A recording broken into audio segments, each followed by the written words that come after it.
Bom dia, meus amores, tudo bom com vocês? Por aqui tudo jóia, bem-vindos ao canal. Bora lá para mais uma história, mas não sem antes você deixar o joinha, deixar o seu comentário, deixa um emoji aí, deixa aí bom dia, Dani. Vocês sabem que ajuda bastante o canal, o pessoal mandar a história para cá e eu vim aqui ler para vocês, né? Então bora aí. Bom, simbora aí para nossa história de hoje. Dani, espero que essa história te encontre bem. Me chamo Alice. Acompanho o canal há muitos anos e depois de muito tempo pensando, resolvi compartilhar com você minha história. Vou enviar embaixo em formato de uma carta, porque eu achei que seria a forma mais sincera e direta de abrir meu coração. Querida Dani, me chamo Alice, tenho 40 anos, acompanho seu canal desde os tempos do mundo gringo. Naquela época, eu era só uma adolescente cheia de sonhos. Eu imaginava encontrar um príncipe e morar num castelo bem longe da minha realidade. Durante muito tempo eu pensei em escrever, mas me faltava coragem para colocar tudo em palavras. Hoje, finalmente, decidi compartilhar um pouco da minha história com você. Todos os nomes já foram trocados. Eu nasci em 1985, numa cidade do Nordeste, e fui criada pela minha avó, Francisca, uma mulher forte, batalhadora, que criou 10 filhos praticamente sozinha. Ela me criou com muito esforço e dignidade. Meu avô, por sua vez, trabalhava e gastava todo o dinheiro com bebidas e mulheres. Éramos uma família pobre com poucas condições. Minha mãe biológica, Daniele, engravidou de mim ainda adolescente. Ela escondeu a gravidez da minha avó até o último momento, porque ela planejava me entregar para uma outra família. Era uma médica do hospital onde eu nasci, mas minha avó descobriu e no dia que a médica foi me buscar, minha avó me escondeu debaixo da cama e não permitiu que a médica me levasse. Eu tinha 2 meses de vida.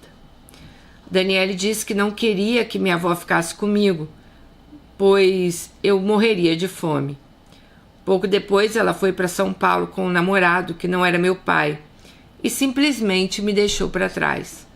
Lá ela construiu uma nova família e teve 4 filhos.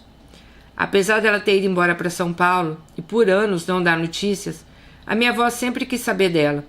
Eu estudava próximo à casa de uns familiares do seu novo marido e minha avó sempre pedia para eu ir lá perguntar notícias da minha mãe. Eu nunca entendia como minha avó queria saber de alguém que nunca quis saber dela, mas por amor e respeito à minha avó, eu obedecia. Anos mais tarde, Daniele teve complicações no parto do 4º filho. Ela ficou em coma e a minha avó foi até São Paulo para ajudá-la.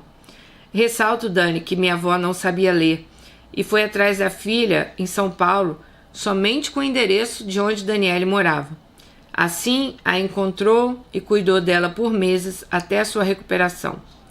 Quando minha avó voltou, disse que Daniele queria falar comigo, pois estava arrependida. Eu, com 13 anos, acreditei. Falamos por telefone, mas ela nunca tocou no assunto do abandono. Não me pediu perdão. Simplesmente ela agiu como se nada tivesse acontecido. Vez ou outra ela ligava e falava com a minha avó e comigo. Perto dos meus 15 anos, em uma dessas ligações, ela perguntou o que eu queria de presente de aniversário. Eu disse um celular, pois na época todos os adolescentes da minha idade tinham um e minha avó não tinha como me dar um de presente. Ela então disse que ia comprar um para mim. Bom, fiz 15, 16, 17 e esse presente nunca chegou. Soube depois, através de seu ex-marido, que ela dizia que só tinha 4 filhos. Que se eu quisesse um celular, eu que trabalhasse, pois ela não sustentava filha vagabunda. Quando a confrontei, ela apenas respondeu que eu acreditasse em quem eu quisesse e sumiu novamente. Eu segui minha vida, estudei, trabalhei, prestei concurso público e graças à força e ao amor da minha avó Francisca eu não morri de fome. Me formei e hoje eu sou servidora pública. Em 2013 veio um momento difícil da minha vida. Minha avó adoeceu e teve um AVC. Mesmo morando em outra cidade, eu voltei para cuidar dela. Ela ficou 23 dias na UTI. Nesse período, Daniele apareceu no hospital. Lembro que foi toda uma mobilização da família, pois tinha 20 anos que ela não aparecia. Na minha cabeça, um turbilhão de emoções. Minha avó amada em coma, minha mãe biológica aparecendo depois de tantos anos. Eu lembro que eu estava sentada no banco, exausta, quando eu ouvi minha tia dizer: Alice, Daniele chegou. Eu fiquei paralisada, nem sabia como reagir. Ela se aproximou, me deu um abraço frio e disse: desculpa se te fiz algo que te magoou. Mas nesse momento eu vim preocupada com a minha mãe. Aquilo foi bem doloroso. Não por ela, mas por tudo que tinha sido guardado dentro de mim. Eu entendi que não era o momento da gente conversar. Até porque, durante todo o tempo no hospital, ela evitava me encontrar. Um dia, eu ouvi ela sussurrando para o meu tio, perguntando se eu estava em casa. Quando ele disse que sim, ela disse: ok, eu volto depois. Ela fugia de mim, talvez por medo dos meus questionamentos. Infelizmente, no dia 15 de novembro de 2013, a minha avó se foi. Como foi dolorida a sua partida. Como eu sofri naquele dia. Como foi difícil ficar sem minha avó. Mesmo morando longe, a gente se falava todos os dias. Eu sempre viajava para vê-la e ela para me ver. Eu ficava imaginando como seria minha vida sem minha mainha Francisca. Ela era minha fortaleza e a dor ali me consumia, mas eu precisava ser forte e voltar. Depois da missa de 7º dia, voltei para minha cidade e segui a vida. Já não havia mais nada que eu pudesse fazer. Hoje, avaliando toda a situação da minha avó, eu e meus familiares entendemos que minha mãe Daniele veio ver minha avó no hospital por puro interesse. Na verdade, ela veio ver se a mãe tinha alguma coisa para deixar para ela, pois ela sempre foi ambiciosa e suas atitudes sempre tiveram interesses financeiros. O tempo passou, vez ou outra eu ficava sabendo de Daniele. Havia aparecido algumas vezes na minha cidade. Ela nunca me procurou, nem teve interesse de perguntar por onde eu estava. Eu também nunca procurei. Bom, aqui vem uma pergunta, né? Talvez vocês se façam. E seu pai, Alice? A verdade eu não sei. Nunca conheci, não sei quem é, não sei nem o nome. Há uns 4 anos eu tomei coragem e entrei em contato com Daniele. Queria somente saber quem era meu pai, mas ela se recusou a dizer. Contou que ele havia abusado dela e que já o havia perdoado, mas desejava que ele estivesse no inferno. Fiquei chocada com tanta frieza de alguém que se diz crente. No meio da conversa, ela ainda quis me cobrar por eu nunca ter ido atrás dela. Eu disse: como eu vou atrás de alguém que me abandonou? Como eu vou amar alguém que nunca me amou? Nem a própria mãe, quanto mais a mim. Ela ainda teve coragem de falar mal da minha avó, e nesse momento eu pedi a paciência e mandei ela calar a boca. A minha avó foi tudo para mim. Ela sim foi minha mãe de verdade. Sobre meu pai, outros familiares contam outra versão, que ela namorou com ele por muito tempo escondido e quando engravidou ele não quis assumir. Ele quis assumir, quis casar, mas ela disse que não estava grávida, falou que era mentira das pessoas. Como ele era de outro estado, ele foi embora. Por diversas vezes ele a procurou, ela já grávida, mas ela já estava com outro, que se tornou o pai lá dos 4 filhos dela.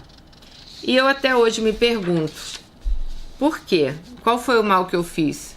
Será que meu único erro foi ter nascido? Essas são perguntas que vão ficar guardadas dentro de mim e talvez eu vou ficar sem resposta. Hoje eu tenho 40 anos, graças a Deus tenho uma vida confortável, sou casada com um homem maravilhoso. Eu nunca quis ter filhos, mas não sei se por tudo que eu vivi, mas ser mãe nunca foi o meu desejo. Tenho sobrinhos, amo crianças, mas ser mãe não faz parte dos meus planos. Se alguém me perguntar o que sinto hoje por Daniele, sinceramente eu não sei. Eu já senti raiva, hoje eu nem sinto mais. Durante muito tempo achei que o problema fosse eu, mas hoje eu vejo que ela tem outros filhos e não se dá bem com nenhum deles. O problema é ela. Hoje eu decidi seguir minha vida, tentar esquecer essa história. Mãe de verdade eu tive, foi Francisca, e ela foi a melhor mãe que ela poderia ter sido. Obrigada, Dani, por ler minha história. Desculpa por ter ficado tão longa. Nem ficou tão longa assim não, amiga. Agradeço de coração pelo espaço. Aí ela falou para compartilhar com vocês. Olha, eu acho que mulheres assim como a sua mãe, sabe? Que simplesmente querem dar o filho, né? Se livrar ali do filho. Elas não deveriam nem ser chamadas de mãe. Pra mim, você teve uma mãe, porque mãe é quem cria. você teve uma mãe maravilhosa, que foi a sua mãe Francisca, como você disse, que era sua avó, sabe? Então, eu sei que é muito difícil a gente entender por que as pessoas fazem certas coisas, mas é o que você fala no final. Você tem que entender que esse problema não é seu, esse problema é ela. Eu tenho certeza que talvez um dia ela vá pesar muito mais na consciência dela isso, por ela ter te abandonado. Você não abandonou ninguém, você simplesmente nasceu, né? E ela não teve a capacidade nem de ser mãe para você. Então, tem certas coisas, eu acho, na vida que, sinceramente, a gente tem que tocar a nossa vida para frente e esquecer que elas existem na vida da gente. Esquecer que esse tipo de gente existe, esquecer que sabe? Esquecer que você tem uma mãe. Aliás, você teve uma mãe, que foi a sua avó, que te criou. E eu sei que é difícil eu falar de coisas que eu nunca passei, tá? Então vocês vão falar assim, ah, Dani, mas você teve uma mãe. Eu tive uma mãe complicada, eu tive uma mãe complicada. Eu tive minha mãe que, né, fez coisas aí que realmente eu e meu irmão, né? Vocês viram lá na história do meu irmão, que a gente realmente passou maus bocados? Sim. Mas ela, do jeito dela, ela foi uma mãe presente na nossa vida, né? Ela tava lá, presente na nossa vida. Mas eu tento também não ficar pensando nisso. Por que que a minha mãe não foi a melhor mãe do mundo? Por que que a minha mãe, em vez de resguardar nosso patrimônio, ela foi lá e gastou tudo? Como seria a minha vida se minha mãe... Então, assim, tem coisas que acontecem, né, que a gente não vai conseguir voltar atrás. Eu não tenho como mudar quem foi minha mãe, eu não tenho como mudar... Eu sei que é diferente um pouco a história, mas eu não tenho como mudar as atitudes que ela teve. Então eu simplesmente deletei essa história, assim, da minha mente, sabe? Porque eu acho que se a gente fica pensando muito, a gente meio que pira. Por exemplo, eu tive uma madrasta maravilhosa. Eu tive uma madrasta que foi muito presente na minha vida, que esteve ali muito presente na minha vida. Então, ela fez muita diferença na minha vida. Eu tive um pai maravilhoso. Então, eu tento lembrar a parte boa. Eu tento não lembrar a parte que eu não convivi muito com a minha mãe, que a minha mãe sempre estava atrás do meu pai por interesse, pedindo dinheiro. Às vezes eu chego até a pensar que ela queria a guarda minha e do meu irmão para ter uma pensão para ela, sabe? Porque a minha mãe era muito focada em dinheiro. Ela era muito focada em coisas materiais, vocês entendem? Então, Alice, hoje você tem seu marido, você tem a sua vida. Talvez você nunca vai entender o que a Daniele fez com você, o porquê. Talvez nem ela saiba o porquê, mas como você disse, né, ela tem outros filhos, ela é uma mãe fria, né? Talvez você teve muito mais sorte que seus irmãos, porque você foi criado com amor pela sua avó. Então você conheceu um amor ali. A gente não sabe como esses seus irmãos foram criados, né? Já que você falou que ela sempre foi fria, que ela sempre foi distante. Então, até com eles, né? Então, eu acredito que você tenha tido muito mais sorte do que eles. É muito difícil, assim, a gente falar do que a gente não passou, como eu falei pra vocês. Mas é isso. Coloque na sua vida aí, na sua mente, a sorte que você teve de ter tido a sua avó na sua vida, né? Poderia ter sido tão pior. Essa mulher poderia ter te levado para São Paulo, te abandonado lá, te deixado ao Deus dará, né? Te deixado na mão de padrasto. Tantas coisas poderiam ter acontecido de ruim com você, que eu acho que a gente tem que dar graças a Deus que ela deixou você com a sua avó, e dar graças a Deus que a sua avó criou você como uma filha para ela. Então você conheceu o amor. Pode ter sido através da sua avó, mas você conheceu o amor. Coisa que talvez os próprios filhos que moraram com ela a vida inteira não tenham conhecido. Um beijo, fiquem com Deus e até o próximo vídeo. Tchau!